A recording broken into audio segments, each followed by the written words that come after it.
My child was not just lead poisoned by the water. He was also lead poisoned because the EPA lets water systems lie, and lots of other cities are lying right now. EPA, after a second city has been led to require all water systems to stop using these loopholes right now, not 10 years from now, and to make them put their sampling instructions online so that people can see who is cheating and they would have a chance to protect their children.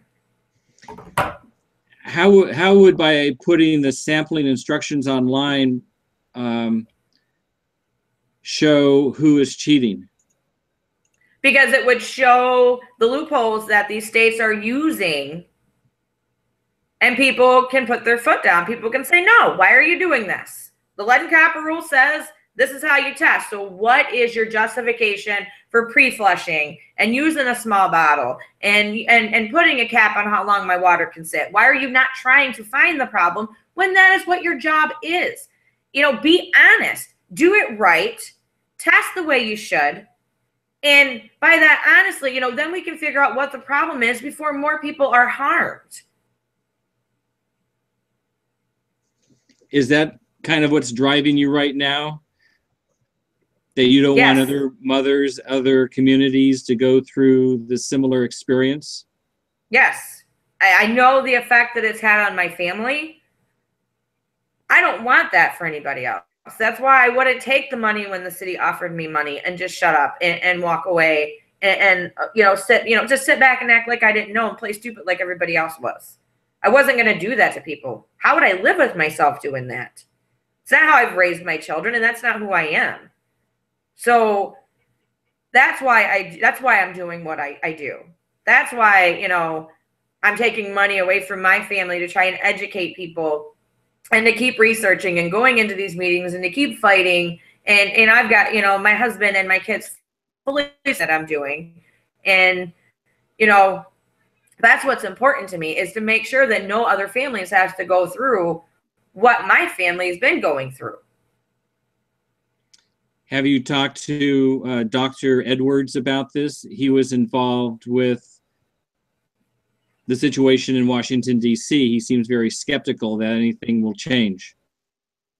We've talked about it, and, you know, that's why we went and spoke at the meeting last week, and that's something that, you know, people need to realize that in order for there to be they need to, this needs to stay in the limelight, and this needs to stay public, and people need to realize that it's not Flint. This is a national problem. Petition on change.org to try and get people to realize that this could be happening in your city, in your state.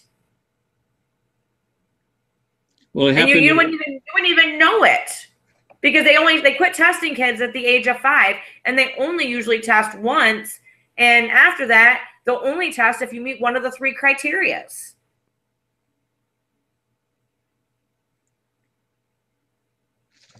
How has the media, the mainstream media, responded to this story as it unfolded over the last year? In the beginning, they were not on our side. They were not listening to us. They weren't taking us seriously. After the Virginia Tech testing, and after Dr. Mona came forward with the research on the doubling of children with lead poisoning in the city of Flint over the last year, since then, they've been great. They've been supportive. They've been trying to help us get the word out that this is going on. It just needs to be more known on a national level. People need to understand this could happen to your kids. This could be happening to your you wouldn't even know it about the testing. I know I didn't. It wasn't something I ever paid attention to. You know, you pay for water, and you know you trust that this is safe. Why would you question otherwise? My family has scars. My family has rashes.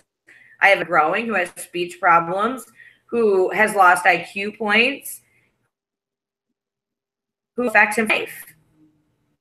All because we were lied to, and I trusted a system that was failing. In your estimation, what kind of a story is this? Is this a water story?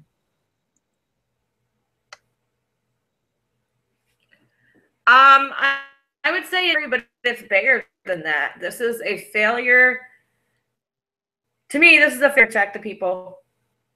That's their job. That's what they're getting paid to do. Not hide, not lie, and that's what's happening.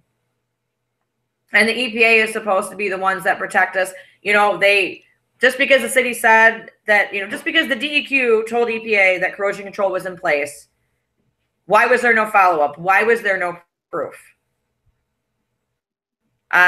Dropping out samples for no good reason. Why was that not more, hit on, more thoroughly by the EPA? Now we're adopting all these new laws for lead and copper that's going to be detrimental to everybody. So that needs to not happen. What they're there to do. And that's not to protect the utilities, it is to protect the people.